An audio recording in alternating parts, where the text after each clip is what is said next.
बिस्मिल्लाहिर्रहमानिर्रहीम। हम लोग चैप्टर नंबर 13 स्टार्ट करेंगे, इन्वर्स ट्रिग्नोमेट्रिक फंक्शंस। तो इससे पहले हमें इन्वर्स फंक्शन का पहले पता होना चाहिए कि हमें क्यों इनकी ज़रूरत पड़ती है और कैसे हम इन्वर्स फाइंड आउट कर सकते हैं, या किन फंक्शन का इन्वर्स फाइंड आउट किया जा सकता है, किन फंक्शन का इन्वर्स फाइंड आउट नहीं किया जा सकता।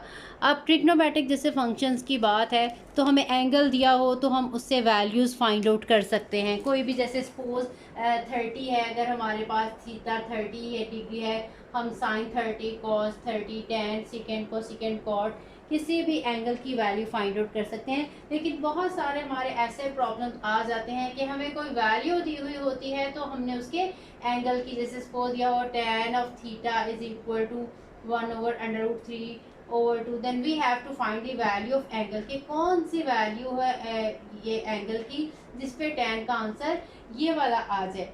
तो इसके लिए हमें इन्वर्स फंक्शन के बारे में नॉलेज होना चाहिए। जो इन्वर्स फंक्शन है वो उसी फंक्शन का फाइंड आउट किया जा सकता है जो कि बाइजेक्टिव फंक्शन हो। ठीक है, बाइजेक्टिव फंक्शन क्या होता है? जो ऑन टू फंक्शन भी हो और वन वन फंक्शन भी हो। ठीक है, अगर आप लोगों ने फंक्शन जो है अच्छे से पढ़े हैं तो शायद उसमें आपको अच्छे से पता होगा। मैं आपको फिर एक दफ़ा बता देती हूँ ऑन टू फंक्शन के बारे में और वन वन फंक्शन के बारे में। मैं आपको डायग्राम से एक्सप्लेन करती हूँ, फिर इसके बाद हम ट्रिग्नोमेट्रिक इन्वर्स फंक्शन की तरफ चलेंगे।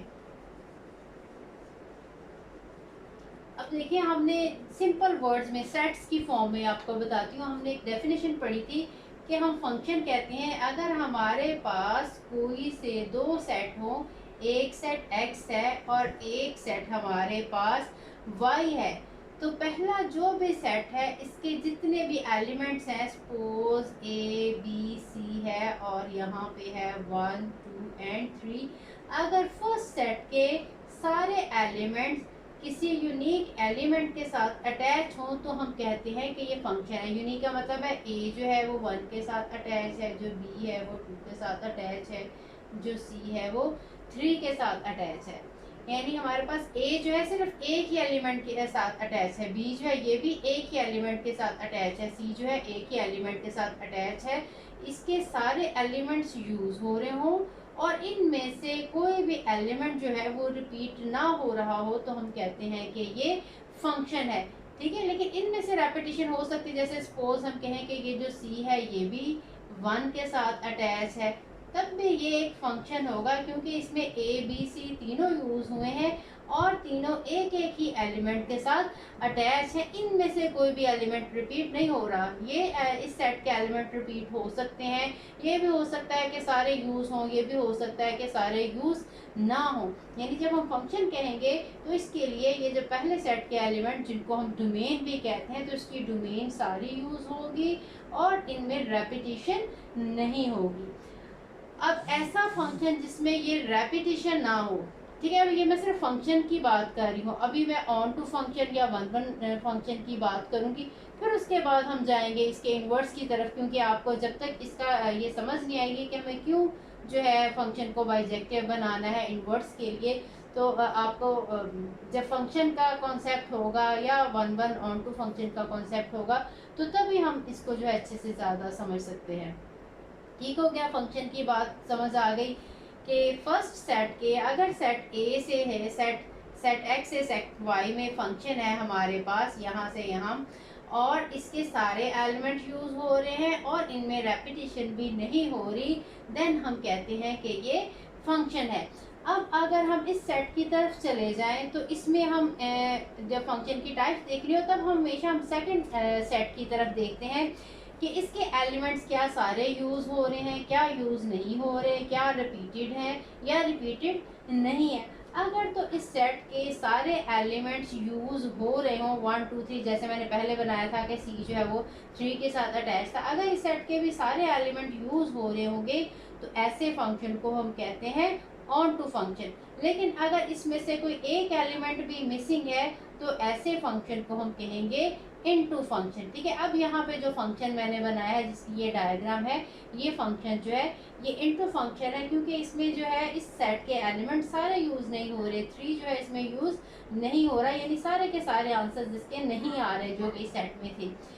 तो अब ये फंक्शन इनटू फंक्शन है। जो वन वन फंक्शन है वो इनटू फंक्शन भी हो सकता है, वो ऑन टू फंक्शन भी हो सकता है। वन वन फंक्शन कहते हैं अगर इसके सेट में रेपिटेशन नहीं है, सेकंड चाहे कंप्लीट हो या सारे यूज हो रहे हों या यूज ना हो रहे हो, लेकिन इनके एलिमेंट्स में रेपिटेशन ना हो, तो हम कहेंगे कि ये सेट जो है ये वन वन फंक्शन है। जैसे अब अगर देखें इस तरह से मैं बना दूं ये फंक्शन, तो अब देखें इसमें ना वन रिपीट हो रहा है, ना टू रिपीट हो रहा है, ना ही थ्री रिपीट हो रहा है। अब ये फंक्शन जो है ये वन वन फंक्शन है। इसमें अगर सपोज एक और एलिमेंट भी होता, मजीद फोर भी होता, तब भी ये फंक्शन वन वन फंक्शन रहना था, या वन टू वन कह लेते हैं या वन वन कह लेते हैं, इस तरह से फंक्शन है।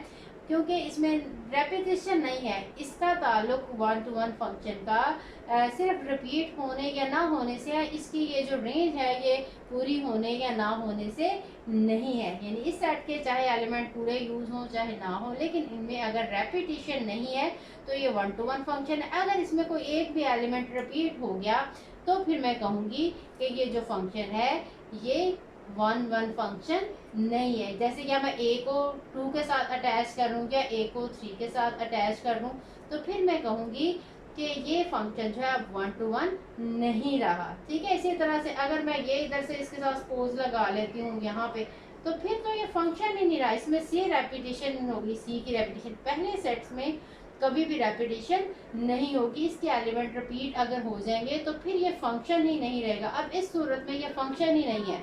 ठीक है,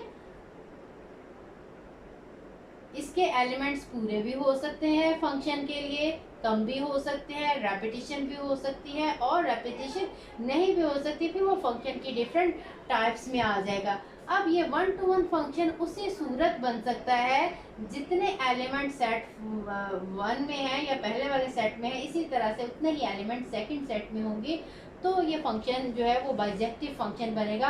अब ये जो मैंने फंक्शन बनाया है ये बाइजेक्टिव फंक्शन है, क्योंकि इसमें सेकंड एलिमेंट जो है वो सारे यूज भी हो रहे हैं सेकंड सेट के, और इनमें रेपिटेशन भी नहीं हो रही। ठीक है, अब मैं आपको समझाना यहाँ से ये चाह रही हूँ कि इसमें अब इन्वर्स का क्या ताल्लुक है। अब देखें, अगर आपने बाइजेक्टिव फंक्शन के अलावा कोई भी और फंक्शन लिया है तो उसको जब हम इन्वर्स करेंगे तो देखें वो फंक्शन ही नहीं रहेगा।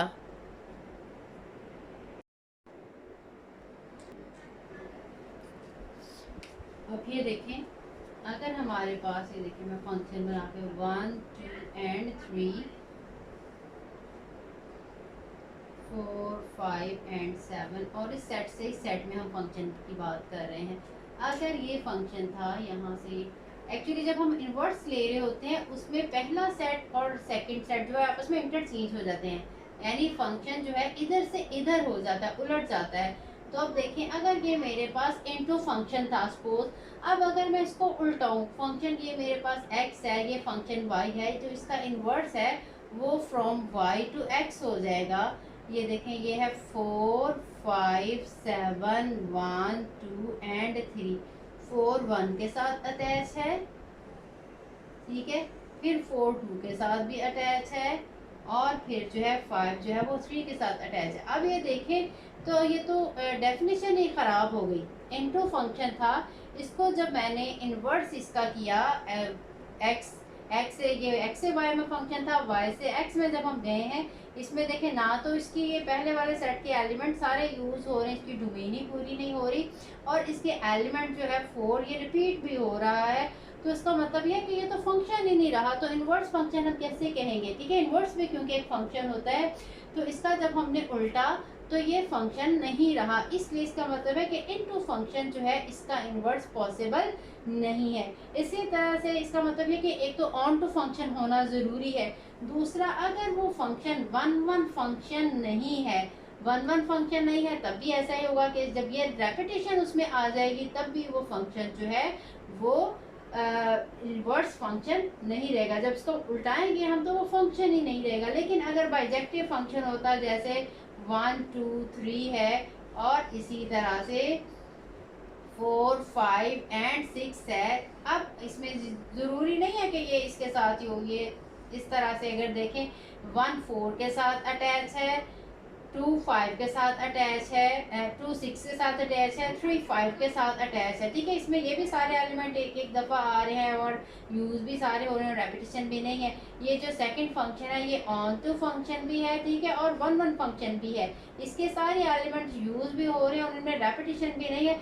जब मैं इसको उल्टाऊंगी फंक्शन को, इस फंक्शन से इस फंक्शन में जब हम जाएंगे, तब देखें तब भी ये एक फंक्शन ही रहेगा, ये जो बाइजेक्टिव फंक्शन है। इसलिए हम कहेंगे कि सिर्फ इनका ही इन्वर्स पॉसिबल है, 4 5 एंड 6, और यहाँ पे है 1 2 एंड 3।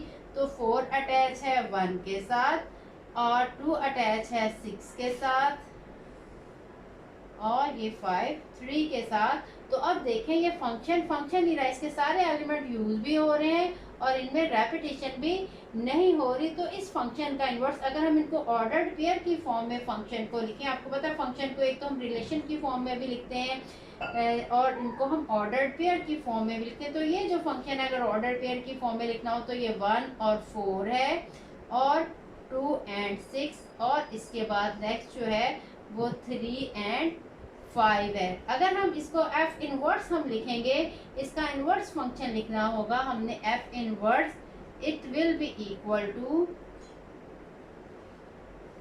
अब ये उल्टा हो जाएगा 4 का 1, इसमें ये सारे ऑर्डर्ड पेयर उलट जाएंगे, 4 और 1 आ जाएगा, 6 एंड 2 आ जाएगा, 5 एंड 3, 4 एंड 1, यानी डोमेन जो है वो रेंज बन जाएगी और रेंज जो है वो डोमेन बन जाएगी 6 and 2 and third one is 5 and 3। ठीक है, ये इसका इनवर्स फंक्शन है। इसी तरह से अब हम चलेंगे नेक्स्ट जो है ट्रिग्नोमेट्रिक फंक्शन के इनवर्स की तरफ।